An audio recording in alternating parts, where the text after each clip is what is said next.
The sky darkens as the alien ship descends, its massive metallic hull glowing with an eerie light. The city trembles beneath its weight.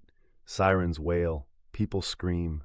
A shadow swallows the skyline as the ship blocks out the sun. On every screen, a frantic news anchor shouts, "This is not a drill, we are under attack, The feed cuts to black. A deep guttural voice replaces it. Bractule, the alien leader.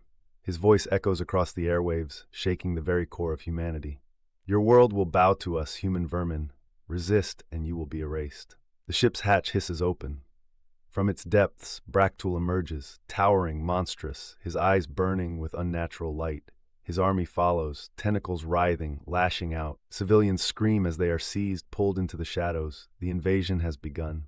Far from the burning cities, high in the mountains, Alexander watches the destruction unfold on an old, cracked screen. He is 35, a retired Special Forces operative who left war behind. But war has found him again. His fist clenches, his jaw tightens. "I thought I was done with this, but it seems war isn't done with me." Before he can act, his cabin door bursts open. A group of survivors stumbles inside, their faces marked with fear and desperation. At the front, Dr. Evelyn Carter, a brilliant scientist, holds up a holographic tablet. Ancient symbols glow on its surface, flickering like forgotten secrets. "Alexander, we need your help," she says, breathless. "We've discovered something ancient. This weapon, it's our only hope."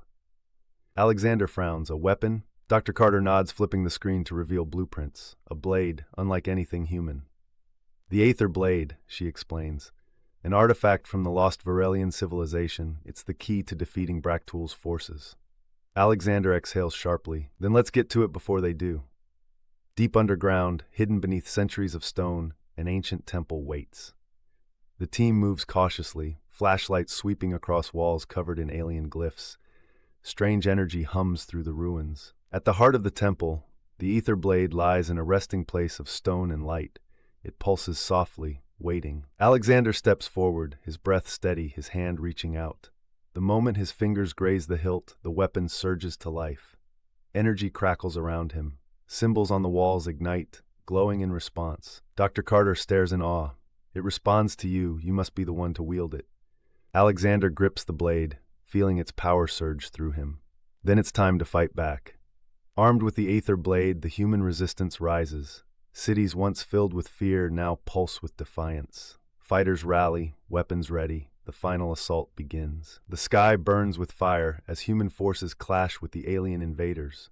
Explosions light up the streets. Gunfire rattles through ruined buildings. At the front of it all, Alexander. He cuts through the enemy, the Aether Blade disrupting alien technology with every strike. Weapons short-circuit, shields flicker and die. The tide turns. "Push forward," Alexander shouts. "We take the tower for humanity." From above, Bractule watches, his voice a low growl of amusement. "Impressive," he muses, "but futile. That blade is nothing compared to my forces." The battlefield trembles as Bractule descends from his ship. He looms over Alexander, his form monstrous, his many eyes gleaming with cruel delight. "You think this weapon will save you, human?" he hisses. "You are nothing but an insect before me." Alexander stands his ground, bloodied but unbroken. He grips the Aether Blade. "It's not about the blade, Bractule," he says. "It's about the fight, and I'm not backing down." Bractule lunges, tentacles strike, the Aether Blade flashes, meeting every attack. Sparks fly, the ground splits beneath them. The battle rages, man against monster, light against darkness. Bractule's attacks grow wilder, desperate, his weapons falter, disrupted by the blade's energy. And then an opening. With a final earth-shaking strike, Alexander drives the Aether Blade into Bractule's core. The alien leader lets out a deafening roar, his form convulsing. But as he falls, a tendril slashes out, striking Alexander. He stumbles, wounded, blood drips. The battlefield stills. Alexander, barely standing, activates a final failsafe, a detonator linked to the Aether Blade. With one last push, he drives it into the ground. A pulse of energy erupts outward, a shockwave tearing through the alien forces.